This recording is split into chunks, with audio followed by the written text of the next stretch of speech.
ही नहीं होता, हमारे पे तौहीन रिसालत के फतवे जारी करा के हमारे वुज़रा पे गोलियां चलाई जाती हैं, हमारे लोगों को मंशियात केसों पे अंदर किया जाता है, हमारे निहाल हाशमी समेत तलाल चौधरी हो गए, दानियाल अजीज साहब हो गए, उनको कोई बात ना करने पर साकिब निसार अपनी जाती हब्स का निशाना बनाकर उनको डिस्क्वालीफाई कर देते। हमारे लोगों को असेंबलियों से निकाल दिया जाता है।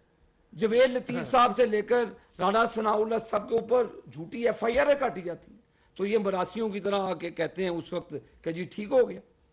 ये फवाद चौधरी को किसने इख्तियार दिया है कि आप एक आजाद इलेक्शन कमीशन ऑफ पाकिस्तान और हमारी आर्म फोर्सेस के ऊपर हमला करें?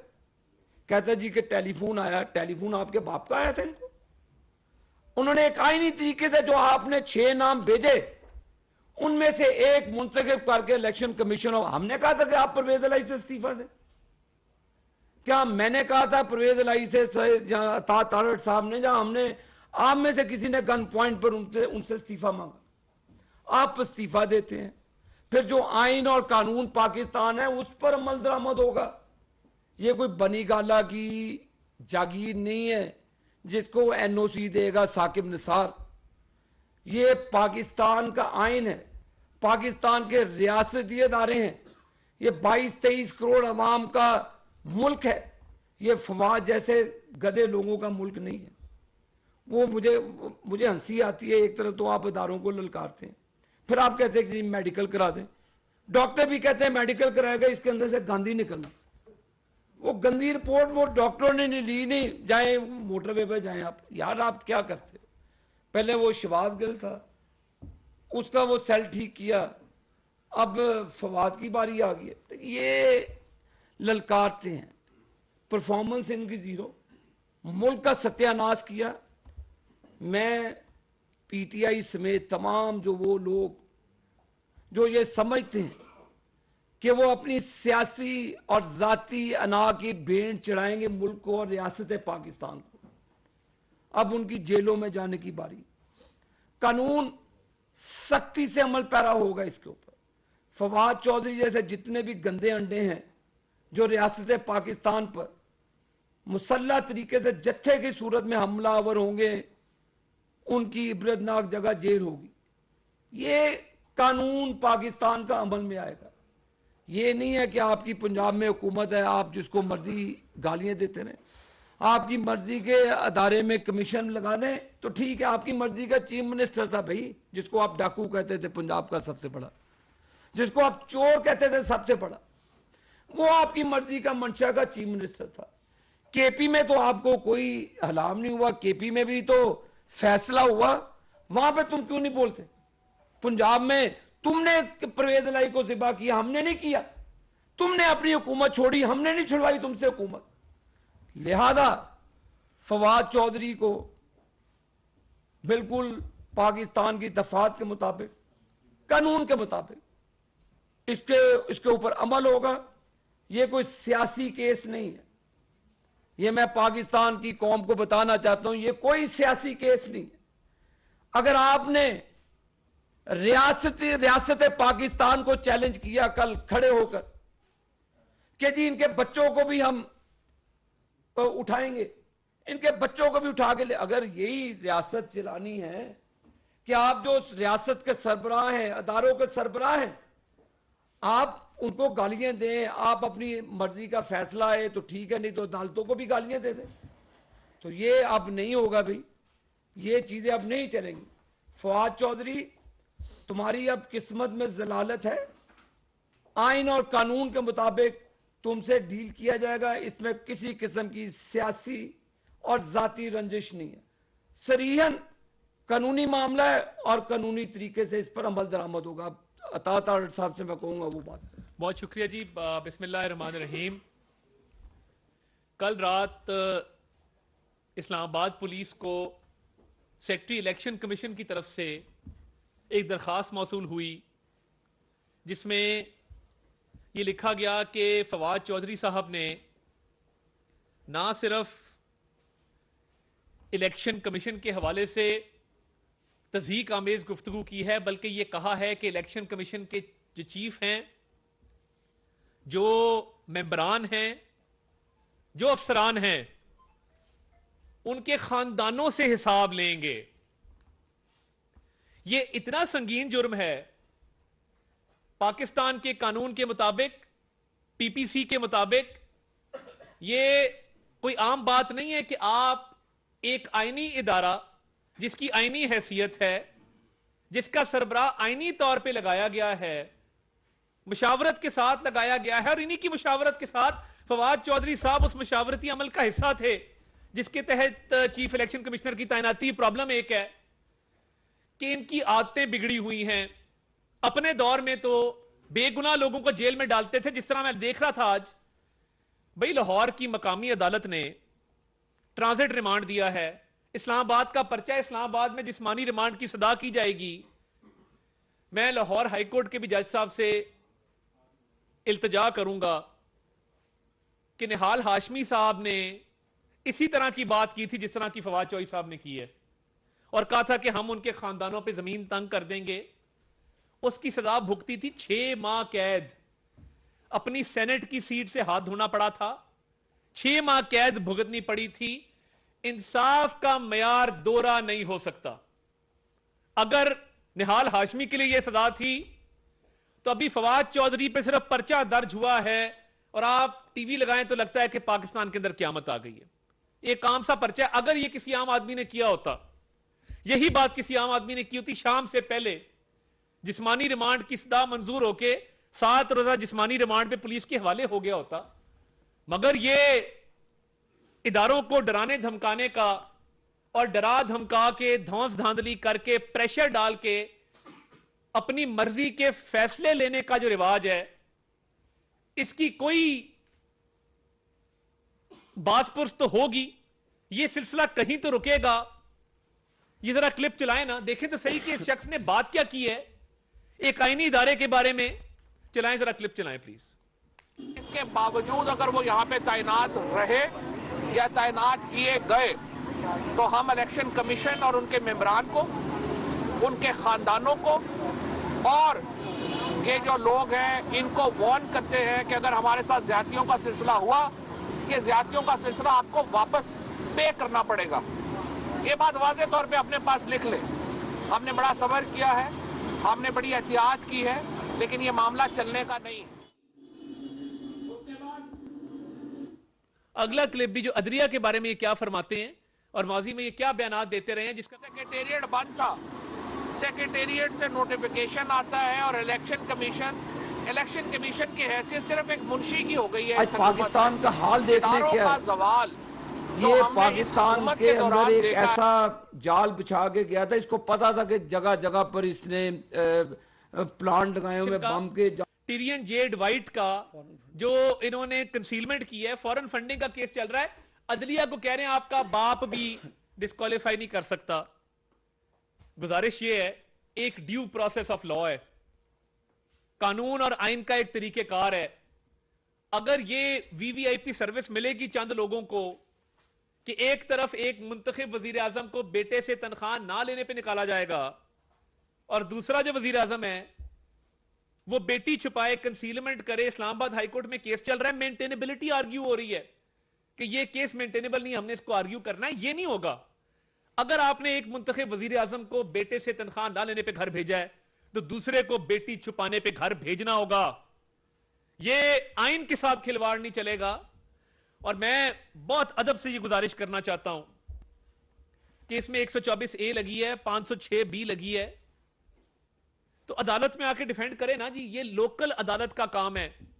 ये जो रिलीफ लेने का ट्रेंड बन गया है कि टाइम से पहले आप एक अपील कर दें, भाई अपील की स्टेज आएगी, अपील की एक स्टेज है, रिट पिटिशन दायर होती है।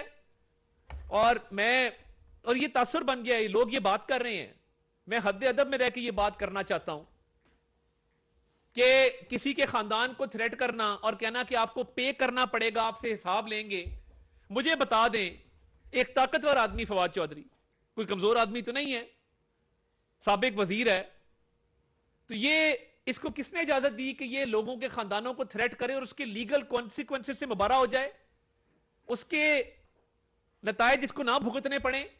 अगर ये आपने आज ना रोका इस चीज को तो ये गली गली मोहल्ले मोहल्ले में थ्रेट्स होंगे। अदलिया को थ्रेट किया जाएगा, फौज को थ्रेट किया जाएगा, इलेक्शन कमीशन जैसे आईनी इदारों को थ्रेट किया जाएगा। इलेक्शन कमीशन से हमें भी गिले रहते हैं, मगर यह तरीकेकार नहीं है कि आप सरेआम आके लोगों के खानदानों को थ्रेट करें। आईनी इदारे की एक रिट है, आईनी इदारे का एक वकार है, आईनी इदारे का एक किरदार है।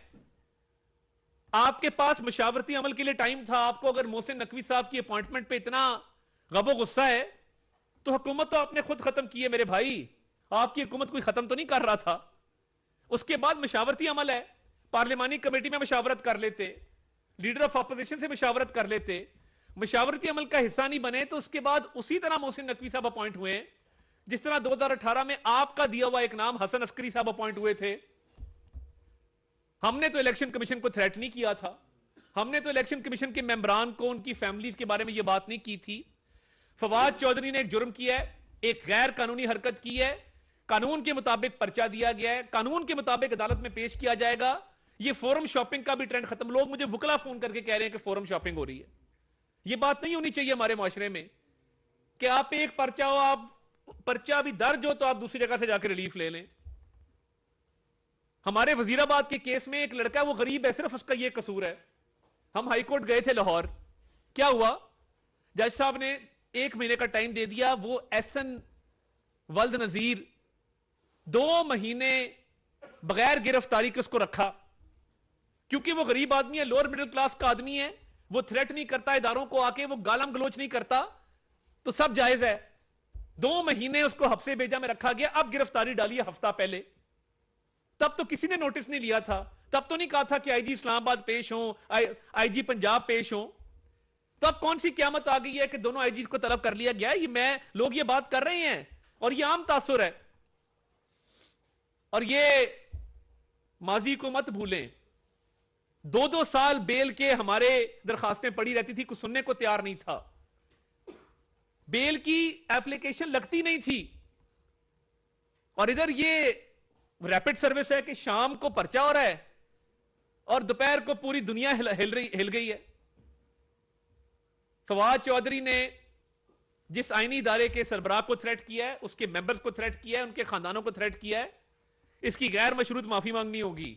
हमने भी इन्वेस्टिगेशन करनी है। पुलिस का एक पर्चा है, उसमें जिस्मानी रिमांड लेंगे, बरामदगी करेंगे। जिस टेलीफोन के अंदर इसकी रिकॉर्डिंग्स हैं, जो इमरान खान साहब की तरफ से इसको हिदायत आती हैं, ये सारे मामलात होंगे। इस मुल्क में एक मिथ क्रिएट की जा रही है कि तरीके इंसाफ वाले अनटचेबल है, ये जेल नहीं जा सकते, ये हवालात में नहीं जा सकते। मंशियात डाल के राना सनाउल्ला 1 साल जेल भुगत सकते हैं। शहबाज शरीफ पे झूठे मनी लॉन्ड्रिंग के केस बना के 2 दफा जेल भेजा जा सकता है। मरियम नवाज शरीफ साहिबा को वालिद की मावनत और यानत में अंदर किया जा सकता है। नवाज शरीफ साहब को एक झूठे केस में कैद किया जा सकता है। पूरी फहरिस्त है। और इधर सरेआम धमकी देने पे कोई एक्शन ही नहीं है। उलट बाजपुर्स की जा रही है कि जी क्यों ये पर्चा दिया गया। पर्चा वैलिड है, पर्चा कानूनी है, उसके मेरिट्स पे बहस करेंगे। फवाद चौधरी को इस्लामाबाद पहुंचाया जाएगा और 6 बजे बिल्कुल कानून के मुताबिक उनके रिमांड के लिए उनको अदालत में पेश किया जाएगा, जो हर मुल्जिम के साथ होता है। क्योंकि माजी के कुछ किरदार, जिसमें साकिब निसार साहब सरे फहरिस्त हैं, वो इनकी ऑफशोर कंपनीज को भी लीगलाइज करते रहे हैं, इनको सादिक और अमीन डिक्लेयर करते रहे हैं। तो मैं तो हैरान हूं देख के कि टिडियन जेड वाइट का केस है, फॉरेन फंडिंग का केस है, तोशा खाना का केस है। एक मिथ बन गई है कि तरीके इंसाफ वाले जेल नहीं जाएंगे। क्यों नहीं जाएंगे? जो केसेस में संगीन और हैरान कुन इंकशाफात हो रहे हैं, ये इमरान खान साहब ने इस मुल्क के साथ खिलवाड़ किया है। इनकी तो टिडियन जेड वाइट केस में डिस्क्वालिफिकेशन बनती है, साइफर केस में कैद बनती है, बाकी कई केसेस हैं। तो फवाद चौधरी के साथ कोई इम्तियाजी सलूक जो है वो नहीं होना चाहिए कि उसको स्पेशल ट्रीटमेंट वीवीआईपी की तरह ट्रीट किया जाए। और एक क़यामत आई हुई है, कोई गाड़ी के आगे लेट रहा है, कोई उसकी गाड़ी जबरदस्ती रोक रहा है, कोई कह रहा है हम इसका पीछा कर रहे हैं। हम 4 साल जेलों में रहे हैं। कानून और आइन के मुताबिक हमेशा अपना तर्ज अमल रखा है। निहाल हाशमी के 6 महीने को वापस करे ना, सेनेट की सीट वापस करे। तलाल चौधरी को क्यों निकाला गया? वो इलेक्शन नहीं लड़ सका। दानियाल अजीज साहब इलेक्शन नहीं लड़ सके। उन्होंने भी यही बातें की थी ना, इसी तरह की बातें की थी, इससे कोई एक स्टेप पीछे बातें की होंगी। तो फवाद चौधरी के ऊपर से उतरा फरिश्ता नहीं है, कोई दूध का धुला नहीं है। इस मुल्क में पर्चे होते हैं, कानून के मुताबिक होते हैं, उन पर्चों को भुगतना पड़ता है, कानून के मुताबिक अदालतों में पेश होना पड़ता है। यह नहीं होगा कि पर्चा दर्ज हो और पर्चा दर्ज होती खारिज हो जाए। यह नाइंसाफी है, यह गैर कानूनी अमल है। इसके खिलाफ स्टैंड लेंगे और पूरा स्टैंड लेंगे, भरपूर स्टैंड लेंगे। ये तरीके इंसाफ वाले, इन्होंने कभी मुश्किल देखी नहीं है, सियासी जद्दोजहद है कोई नहीं। इमरान खान ने 1 घंटे हवालात में कभी नहीं गुजारे। जेल तो बहुत दूर की बात है, बनी गाला के हिसार में या जमान पार्क के हिसार में बैठ के बड़के मार देना, पूरी कौम को गुमराह करना, तो यह संगीन जुर्म है। इसके संगीन नतायज हैं, ये भुगतना पड़ेंगे और हिसाब देना होगा। क्योंकि इंसाफ का म्यार फवाद चौधरी के लिए कोई डिफरेंट नहीं है। इंसाफ का वही म्यार है जो निहाल हाशमी के लिए था। आप पे तो भी पर्चा हुए, निहाल हाशमी ने 6 माह कैद काटी है। तो ये कानून के मुताबिक रिमांड की सजा की जाएगी। ट्रांजिट रिमांड हो गया, अदालत में पेश किया जाएगा, तफ्तीश होगी और कानून के मुताबिक आगे कार्रवाई जो है वो अमल में लाई जाएगी। जी आपने बड़ी वजाहत के साथ अच्छी बयान की है। लेकिन जैसे जनाब ने फरमाया कि ये सियासी गिरफ्तारी नहीं है, ना सियासी केस है, आईनी अदारों को ललकारा गया है। इससे पहले देखा गया है कि पीटीआई के जितने भी लीडरशिप है, इंक्लूडेड उनके हाई जो लीडर है, बड़ा एक जो भी केस बना उसमें उनको रिलीफ भी मिला है। तो क्या आप ये समझते हैं ये केस जो किया गया है इलेक्शन, इसमें तो आपका किरदार ही नहीं, इलेक्शन कमीशन एक इंडिपेंडेंट अदारा उन्होंने किया है, तो क्या आप ये समझते हैं कि ये जो सारा कुछ एक पार्टी के ऊपर डाला जा रहा है, बिलखुसूस नून लीग के ऊपर, इसके पीछे भी कुछ खास जो अदारे या कुछ खास लोग हैं जो आप लोगों को बिलखुसूस नून लीग को डैमेज करना चाह रहे हैं अंदर इलेक्शन से पहले? नहीं, देखिए बात यह है कि जिस तरह मैंने कहा कि इंसाफ का दोहरा मेयार और निज़ाम नहीं चल सकता। आपने गैर कानूनी कदम उठाया है, एक दरख्वास्त आई सेक्रेटरी इलेक्शन कमीशन की तरफ से, कानून के मुताबिक पर्चा दिया, कानून के मुताबिक कार्रवाई उसमें अमल में लाई जाएगी। मैं नहीं समझता कि इसमें कोई और इन्वॉल्व है या कोई नून लीग को इसमें डैमेज करने की कोई कोशिश है। देखें, हमारा बयानिया बिल्कुल सिंपल है, किसी के साथ सियासी इंतकाम नहीं होगा, किसी के साथ पॉलिटिकल विक्टिमाइजेशन हम नहीं करेंगे, मगर जो आइन और कानून के मुताबिक खिलाफ वर्जियां हैं उस पे एक्शन लिया जाएगा, भरपूर एक्शन लिया जाएगा। और देखिए, इमरान खान साहब टेक्निकली तो डिस्क्वालीफाइड है ना। टिरियन जेड वाइट की जो कस्टडी है वो किस हैसियत से दी है? एफिडेविट साइन किया हुआ है। अगर उससे आगे चलें, तोशा खाना का ट्रायल है, अदालत में पेश ही नहीं होते। फॉरेन फंडिंग केस है, पेश ही नहीं होते। वो एक तारिक शफी नामी बिजनेसमैन है, वो नोटों के ब्रीफकेस लेके फिर रहा है, वो उसकी भी गिरफ्तारी अमल में नहीं आती।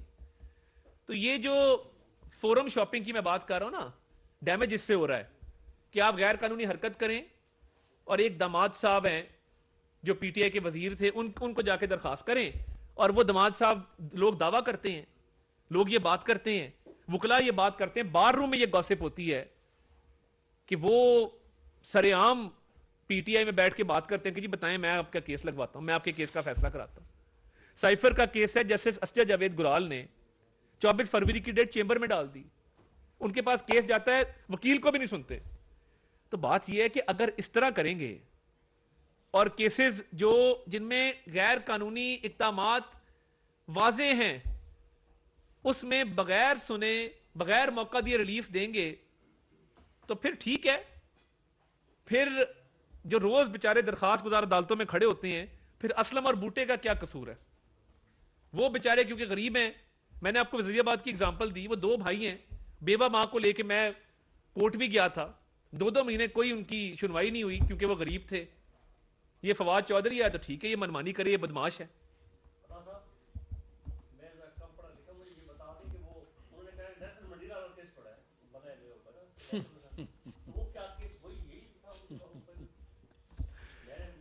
बड़े शरारती हैं। देखें, नेल्सन मंडेला बनने की नाकाम कोशिश जो की जा रही है और गाड़ियों के आगे लेटा जा रहा है कि पता नहीं सिवाय मौत हो गई है, और पूरे मुल्क में क़यामत का समा बर्पा करने की कोशिश की जा रही है। तो फवाद चौधरी को डब्बू किसी वजह से कहते हैं, और नेल्सन मंडेला और डब्बू में बड़ा फर्क है। और मैं अक्सर उसे कहता हूं कि सियासी, कभी कहते आर्मी चीफ कौम का बाप है, ये आप सबने सुना। सियासी रहनुमा तब्दील करना ऐसे ही है जैसे बाप को तब्दील करना। तो मैं उसे हमेशा कहता हूं कि डब्बू एक ही अब्बू। ये मंडेला का, नेल्सन मंडेला का, मैं आपको बताऊं, नेल्सन मंडेला का डब्बू इससे ज्यादा अच्छा होगा।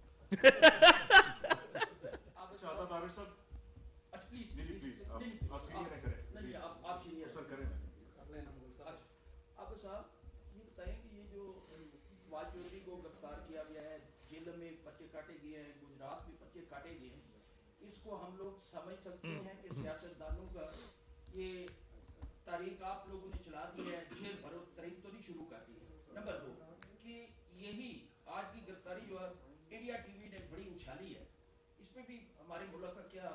हुजूर, ये गिरफ्तारी हुकूमत ने नहीं की। एक अता सारड़ ने कहा है कि एक दरख्वास्त, आइनी दरख्वास्त आती है इलेक्शन कमीशन ऑफ पाकिस्तान की। आप मेरे बच्चों को, मेरे ख़ानदान को थ्रेट करते हैं। मैं एक आइनी इदारे का सरबराह हूँ, आप मुझे थ्रेट करें, आपको ये किसने छूट दे दी? और उसके ऊपर आप जो हमारी जो आर्म फोर्सेस के सरबराह हैं, आप उनको टारगेट कर रहे हैं। आप इंडिया के पेज पर खेलते हुए आप अपनी आर्म फोर्सेस को टारगेट कर रहे हैं इस बेशर्मी के अंदर। ये नून लीग या किसी लीग का इसके अंदर कोई हाथ नहीं है।